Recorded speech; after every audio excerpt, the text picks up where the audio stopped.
The founders of OnePlus used to say they only make flagship phones, but since the R and RT series, OnePlus seems to be focusing more and more on budget products.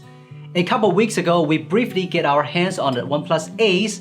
Although it comes with the Dimensity 8100 Max processor and support to up to 150-watt fast charging, the despairing never settle slogan and 3-stage button disappointed many OnePlus fans. Today, we will bring you a review of the OnePlus Ace Racing Edition, a product that may prove that the settle of the brand has just begun. The design of the OnePlus Ace is based on the Realme GT Neo 3, while today's Racing Edition is an appearance replacement edition for the Oppo K10. It's hard to notice the difference between them in terms of parameters, but over the appearance, they have a very similar back cover and are made of the exact same material. This plastic material with a matte finish can be very effective in preventing fingerprints, but may not be good for heat dissipation, which we will verify later in the gaming test.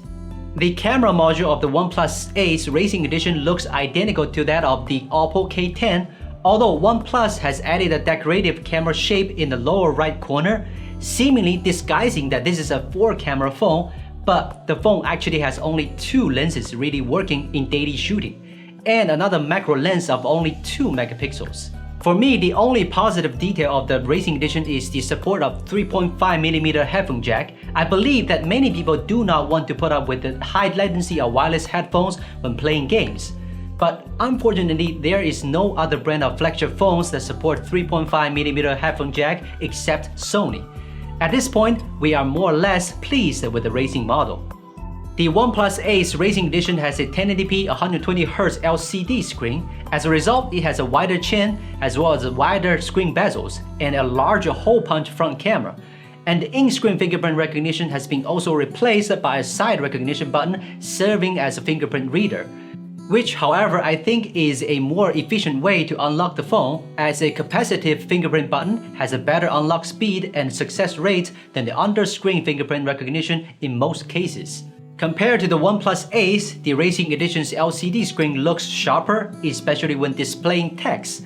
But the LCD screen doesn't perform as well as OLED in terms of color, contrast, and brightness. As you can see, it has lighter colors and lower contrast, and doesn't support HDR content either. So if you like watching movies on your phone, I don't really recommend the OnePlus Ace Racing Edition. And another point to consider is that it doesn't support AOD, which means you will have to manually wake up the screen to check it when you want to check the time or just miss a notification. OnePlus Ace Racing Edition using enhanced Dimensity 8100 Max chipset. We didn't do performance and gaming tests in the previous OnePlus Ace unboxing video, so this time I'll show you the Dimensity 8100 Max performance on a OnePlus phone with the Ace Racing Edition. Here are some benchmark results we got on Ace Racing. The performance is a bit better than the Redmi K50, so let's see how it performed in real gaming.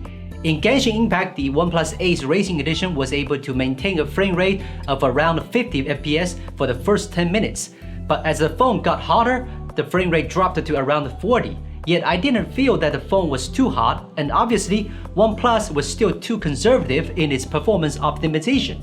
PUBG has not yet been optimized on the OnePlus Ace Racing Edition. We are only able to run the game at the maximum frame rate of 40 FPS with HDR graphic settings.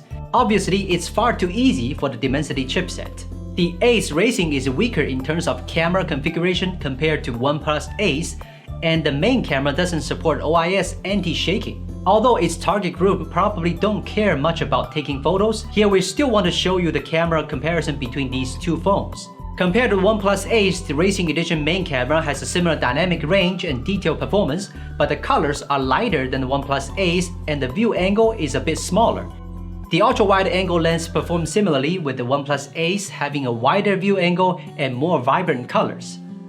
When we move to night scenes, the gaps start to show up. The Racing Edition doesn't compare to the OnePlus Ace over dark details due to smaller sensor size and lack of OIS support. From these samples, you can see that the Racing Edition's photo is brighter, but looking at the photo parameters, we can see that it just uses a higher ISO and faster shutter speed, which explains why the Racing Edition photo has poorer detail. But what's interesting is that when you manually turn on the night mode to extend the shutter time and have a firm grip on the racing model, you will get a nice shot with better detail performance than the OnePlus Ace. What's even more incredible is that the OnePlus Ace Racing Edition's ultra-wide-angle lens performs much better than the OnePlus Ace, and in dimmer scenes as well. You can see the photos taken by the OnePlus Ace Racing Edition has better detail and color. OnePlus Ace Racing Edition packs a 5000 mAh battery that supports up to 65 Wh fast charging. In the first 30 minutes, it charged up to 71%, but after that, it took to 22 minutes to get fully charged. Okay, that's the full review of the OnePlus Ace Racing Edition. As I said at the beginning, it's a phone without many features of OnePlus, but it's not a bad product in this price range. And the gaming performance is even able to compare to OnePlus flagships. I think it's actually a good entry-level product for those new users who are new to OnePlus for the first time. But I still wish OnePlus could bring the 3-stage mute button back to these entry-level products. So that's it. Hope you enjoyed the video. I'm Will. Thanks for watching, and we will see you next time.